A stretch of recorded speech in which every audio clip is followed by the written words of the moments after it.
FIFA ലോകകപ്പിന് യോഗ്യത നേടുന്ന ഏറ്റവും ചെറിയ രാജ്യമെന്ന ഖ്യാതി ഇന്ന് ക്യുറസാവോയ്ക്ക് സ്വന്തം. കോൺകാഫ് യോഗ്യതാ മത്സരത്തിൽ ജമൈക്കയ്ക്കെതിരെ ഗോൾ രഹിത സമനില പിടിച്ചതോടെയാണ് ക്യുറസാവോ ലോകകപ്പ് ബർത്ത് ഉറപ്പിച്ചത്. മേഖലയിൽ നിന്ന് ഹെയ്ത്തി, പനാമ രാജ്യങ്ങൾക്കൊപ്പമാണ് ആകെ 1.5 ലക്ഷം ജനം മാത്രമുള്ള കരീബിയൻ ദ്വീപ് ലോകകപ്പിനെത്തുന്നത്. യോഗ്യതാ മത്സരങ്ങളിൽ തോൽവി അറിയാതെയാണ് ക്യുറസാവോയുടെ മുന്നേറ്റം. 6 മത്സരങ്ങളിൽ നിന്ന് 12 പോയിന്റുമായി ഗ്രൂപ്പ് ബിയിൽ 1-ാം സ്ഥാനത്തെത്തി.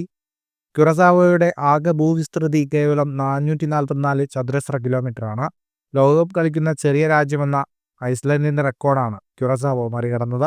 78-കാരനായ ഡിക് അഡ്വക്കേറ്റാണ് ക്യുറസാവോയുടെ പരിശീലകൻ. യോഗ്യത നേടിയതോടെ ലോകകപ്പിലെ ഏറ്റവും പ്രായമേറിയ പരിശീലകൻ എന്ന റെക്കോർഡ് ഡിക് അഡ്വക്കേറ്റ് സ്വന്തമാക്കും. ഡച്ചുകാരനായ അഡ്വക്കേറ്റ് 1994-ൽ ലോകകപ്പ് ക്വാർട്ടർ ഫൈനലിലെത്തിയ നെതർലൻഡ്സ് ദേശീയ ടീമിൽ അംഗമായിരുന്നു. കഴിഞ്ഞ വർഷം ജനുവരിയിലാണ് അദ്ദേഹം ക്യുറസാവോയുടെ പരിശീലകനായി ചുമതലയേൽക്കുന്നത്. ദേശീയ ടീമിലെ മുഴുവൻ അംഗങ്ങളും നെതർലൻഡ്സുകാരാണെന്നത് മറ്റൊരു രസകരമായ വസ്തുതയാണ്. നെതർലൻഡ്സിൽ നിന്ന് സ്വാതന്ത്ര്യം പ്രഖ്യാപിച്ച സ്വയംഭരണാവകാശം നേടിയ ക്യുറസാവോ 2010-ലാണ് ഫിഫയിൽ അംഗമായത്. ഫുട്ബോൾ ലോകത്തെ കൂടുതൽ വാർത്തകൾക്കും വിശേഷങ്ങൾക്കുമായി സ്പോർട്സ് കഫേ സബ്സ്ക്രൈബ് ചെയ്യുക.